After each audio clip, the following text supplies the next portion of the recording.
साथियों, आप देख रहे हैं छत्तीसगढ़ समाचार और स्वागत है आपका आज के ताजा मौसम अपडेट में।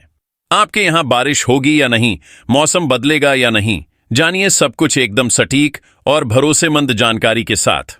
अगर आप भी छत्तीसगढ़ के रायपुर, दुर्ग, बिलासपुर, कोरबा, रायगढ़, जांजगीर चांपा, महासमुंद, धमतरी, गरियाबंद, बलौदाबाजार, भाटापारा, बेमेतरा, बालोद, कवर्धा, मुंगेली, गौरेला, पेंड्रा, मरवाही, मनेन्द्रगढ़, चिरमिरी, भरतपुर, कोरिया, सरगुजा, सूरजपुर, बलरामपुर, रामानुजगंज, जशपुर, बस्तर, कोंडागांव, नारायणपुर, कांकेर, दंतेवाड़ा, बीजापुर, सुकमा जैसे किसी भी गांव, शहर या जिले में रहते हैं तो इस वीडियो को लाइक करें, चैनल को सब्सक्राइब करें और कमेंट करके बताएं कि आप छत्तीसगढ़ के किस जिले से हमें देख रहे हैं।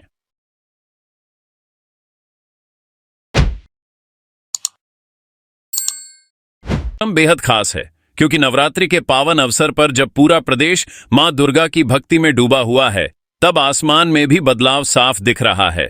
आप जुड़े रहिए क्योंकि आगे मैं आपको बताऊंगा कि आने वाले 1-2 दिनों में आपके जिले का मौसम कैसा रहने वाला है, कहां होगी हल्की बारिश, कहां गिर सकती है आकाशीय बिजली और किन जिलों में भारी वर्षा से परेशानी खड़ी हो सकती है। छत्तीसगढ़ की राजधानी रायपुर से मौसम विभाग ने बड़ी जानकारी साझा की है। रायपुर मौसम विज्ञान केंद्र की वैज्ञानिक गायत्री वाणी कांची भोटला ने साफ किया है कि नवरात्रि के इन दिनों में मौसम का रंग बदलेगा और कई जिलों में बारिश के साथ मेघगर्जन सुनाई देगा। उन्होंने कहा है कि आने वाले 5 दिनों तक प्रदेश के ज्यादातर हिस्सों में हल्की से मध्यम बारिश होने की संभावना है। अब सवाल यह है कि आखिर क्यों बदलेगा मौसम का मिजाज? इसका जवाब बंगाल की खाड़ी से जुड़ा हुआ है।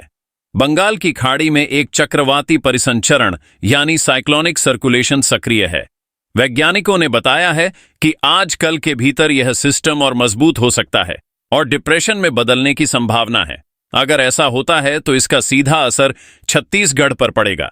आपको बता दें कि यह सिस्टम बनने के बाद मध्य छत्तीसगढ़ और दक्षिण छत्तीसगढ़ के कई जिलों में भारी बारिश का दौर शुरू हो सकता है।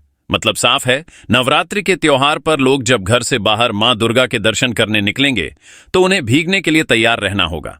इसलिए मेरी सलाह है कि छाता या रेनकोट लेकर ही घर से निकलें।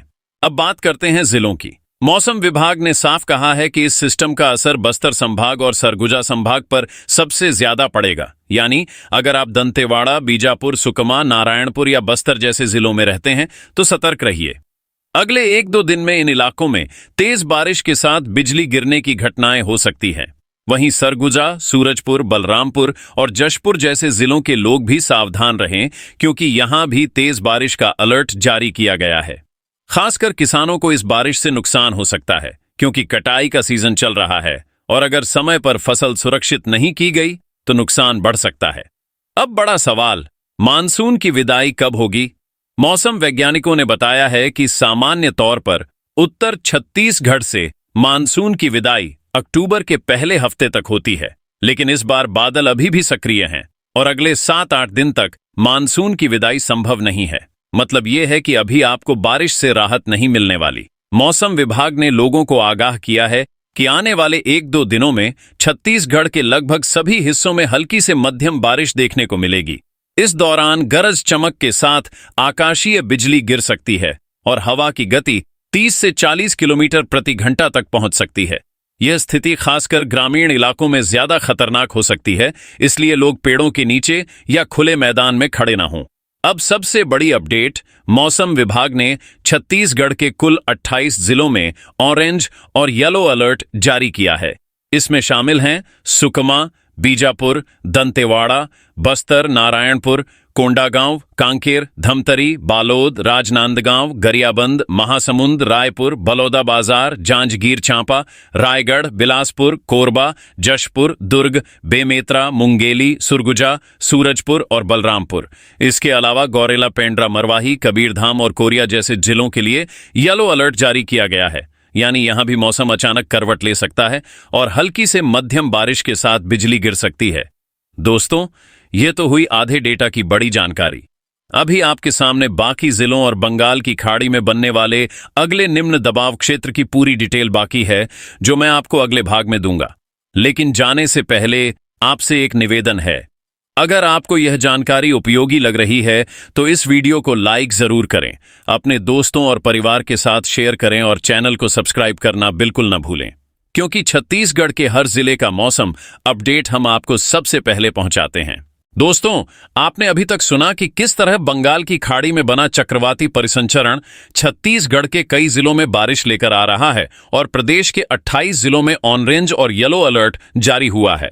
लेकिन अब आगे की बड़ी जानकारी और भी महत्वपूर्ण है, क्योंकि बंगाल की खाड़ी में अगले 1-2 दिन के भीतर एक और नया सिस्टम बनने जा रहा है। मौसम विभाग के अनुसार म्यांमार और दक्षिण बांग्लादेश के तटीय इलाकों से सटे उत्तर पूर्वी बंगाल की खाड़ी में इस समय ऊपरी हवा का चक्रवाती परिसंचरण सक्रिय है। यह सिस्टम औसत समुद्र तल से लगभग 5.8 किलोमीटर ऊपर तक फैला हुआ है। विशेषज्ञों का कहना है कि इसके प्रभाव में अगले 24 घंटों के दौरान बंगाल की खाड़ी के उत्तरी हिस्से में एक नया निम्न दबाव क्षेत्र बन सकता है। इतना ही नहीं, 25 सितंबर के आसपास यानी आजकल के भीतर पूर्वी मध्य और उससे सटे उत्तरी बंगाल की खाड़ी में एक और कम दबाव का क्षेत्र बनने की संभावना है। यह सिस्टम पश्चिम उत्तर पश्चिम की ओर बढ़ेगा और फिर अगले 1-2 दिनों में और मजबूत होकर अवदाब में बदल सकता है। वैज्ञानिकों का अनुमान है कि यह सिस्टम 26 सितंबर के आसपास दक्षिण ओडिशा और उत्तरी आंध्र प्रदेश के तटीय इलाकों के पास पहुंचेगा। इसके बाद 27 सितंबर तक इसके जमीन से टकराने की संभावना है। जैसे ही यह सिस्टम जमीन से टकराएगा, छत्तीसगढ़ समेत मध्य भारत के कई राज्यों में जोरदार बारिश देखने को मिल सकती है। इसका सीधा असर छत्तीसगढ़ पर भी होगा। खासकर दक्षिणी छत्तीसगढ़ और मध्य छत्तीसगढ़ के जिलों में तेज हवाओं के साथ मूसलाधार बारिश हो सकती है। इस दौरान हवा की रफ्तार 30 से 40 किलोमीटर प्रति घंटा तक पहुंच सकती है, जो सामान्य लोगों के लिए खतरनाक साबित हो सकती है। इसलिए लोग सावधान रहें और बिना वजह घर से बाहर न निकलें। अब आप सोच रहे होंगे कि इतने सिस्टम लगातार क्यों बन रहे हैं। दरअसल बंगाल की खाड़ी इस समय बेहद सक्रिय है। नमी लगातार अंदर खींची जा रही है और जैसे ही यह नमी प्रदेश में पहुंच रही है, बादल बन रहे हैं और बारिश हो रही है। यही कारण है कि मानसून की विदाई अभी और टलती जा रही है। मौसम विभाग का कहना है कि सामान्य रूप से उत्तर छत्तीसगढ़ से मानसून की विदाई 8 अक्टूबर तक हो जाती है और दक्षिण छत्तीसगढ़ से 12 अक्टूबर तक। लेकिन इस बार हालात कुछ अलग हैं। लगातार बन रहे मौसम तंत्र के कारण अगले 7-8 दिनों तक मानसून सक्रिय रहेगा और विदाई की संभावना कम है। यानी अभी प्रदेश के लोगों को बारिश और उमस दोनों झेलनी पड़ेगी। अब बात करते हैं उन जिलों की जहां कल और परसों के दौरान अचानक मौसम बदल सकता है। रायगढ़, बिलासपुर, कोरबा, जांजगीर चांपा, रायपुर और महासमुंद जैसे जिलों में शाम के वक्त गरज चमक के साथ जोरदार बारिश हो सकती है। वहीं दंतेवाड़ा और बीजापुर जैसे दक्षिणी जिलों में बिजली गिरने की घटनाएं दर्ज हो सकती हैं। किसानों के लिए यह समय बेहद महत्वपूर्ण है। जिन किसानों की धान की फसल खेतों में तैयार खड़ी है, उन्हें सलाह दी जाती है कि फसल को सुरक्षित स्थान पर पहुंचाए, क्योंकि लगातार हो रही बारिश से नुकसान बढ़ सकता है। वहीं जिन इलाकों में सब्जी की खेती होती है, वहां भी भारी पानी भरने से नुकसान संभव है। अब जरा ध्यान दीजिए। मौसम विभाग ने साफ चेतावनी दी है कि लोग खुले मैदानों या पेड़ों के नीचे खड़े न हों, क्योंकि आकाशीय बिजली गिरने की संभावना बहुत ज्यादा है। हर साल इस वजह से कई लोगों की जान जाती है, इसलिए अलर्ट को हल्के में बिल्कुल न लें। इधर ताजा अपडेट के मुताबिक रायगढ़ और दंतेवाड़ा जिले में दोपहर के समय मौसम अचानक बदला और तेज बारिश शुरू हो गई। इससे साफ है कि मौसम विभाग का अनुमान सही साबित हो रहा है और आने वाले दिनों में यह बारिश और भी ज्यादा बढ़ सकती है। अब एक और बड़ी जानकारी, दक्षिण पश्चिम मानसून की वापसी रेखा इस समय एक विशिष्ट स्थिति पर है। यह रेखा 31 डिग्री उत्तर और 74 डिग्री पूर्व से गुजर रही है, जो भटिंडा, फातिमाबाद, पिलानी, अजमेर, दीसा, भुज और 23 डिग्री उत्तर तथा 68 डिग्री पूर्व के पास से होकर जा रही है। इसका मतलब है कि मानसून अभी उत्तर भारत से पीछे हटना शुरू कर चुका है, लेकिन मध्य और पूर्वी भारत में यह अभी सक्रिय रहेगा।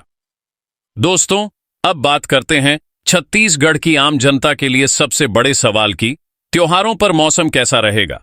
तो आपको बता दें कि नवरात्रि के पूरे दौरान हल्की से मध्यम बारिश होती रहेगी। कहीं कहीं भारी बारिश भी देखने को मिल सकती है। इसका असर पंडालों और गरबा डांडिया के कार्यक्रमों पर भी पड़ सकता है। आयोजकों को चाहिए कि पहले से ही तैयारी कर लें।